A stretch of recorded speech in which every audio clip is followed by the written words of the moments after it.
حضرت سیدنا حذیفہ رضی اللہ تعالی عنہ روایت بیان کرتے ہیں، رسول اللہ صلی اللہ علیہ وسلم نے ارشاد فرمایا، کیا حسین انداز، فرمایا کیا میں تمہیں اللہ تعالیٰ کے بدترین بندے کے بارے میں نہ بتاؤں؟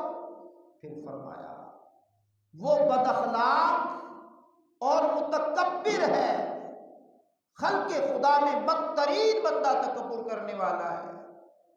تکبر، غرور، فخر، بڑائی کرنے والا بندہ بدترین ہے، بہترین نہیں ہے، بدترین بندہ ہے جو تکبر کرتا ہے۔